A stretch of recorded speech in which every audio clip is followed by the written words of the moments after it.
the origins of this beer and the recipe. Right. We had a wonderful time actually in the room with the catalyst for this recipe. Then they in fact excavated some great tombs there that give us a real insight into what this Nordic grog was all about. And one of those was a woman's tomb at a site in Denmark around 1400 BC at the place called Ekved. So if you go to the Danish National Museum in Copenhagen, like we did, you can look at her laid out in her tomb and inside her huge oak coffin. You remember that? I remember them saying that it was amazingly rare how well preserved her remains were. You know, where there was still brain matter and hair on what we saw. Yeah, we know that she's blonde. Right.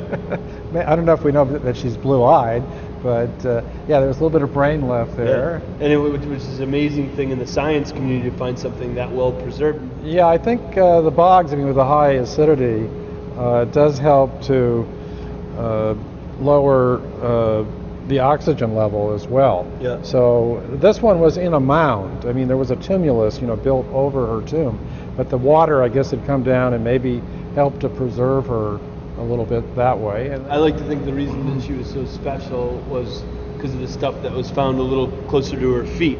Is the birch bark bucket that obviously had a liquid in it because you could see the residue inside where it had evaporated. Like you saw a liquid line that obviously the liquid dropped left, down, right? But there was still residue in the bucket when we were there last year. Right.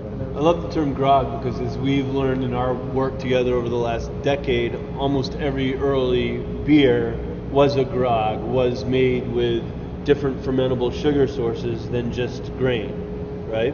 Oh yeah. Depending on where you are in the world, you're going to have a different mixed beverage. So this particular Scandinavian grog that we have has a pretty unique recipe from what we've done before, right? Yeah, I think so. I mean, so if we hold up some of the ingredients, I'll hand them over to you, and some of them are actually.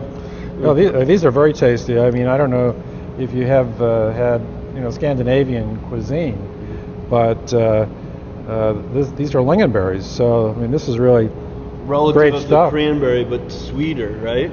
Really sweet. Not like as sweet as like a strawberry or even a blueberry, but if you look at it and think cranberry, it's definitely sweeter than cranberry.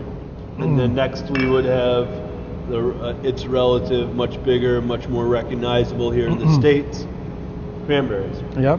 Right? Yep. But they, I guess, grow, right across the northern part of the earth, or in North America and also in Scandinavia. Before we do herbs, to talk about the syrups, we don't have it here, but we got some honey. Right.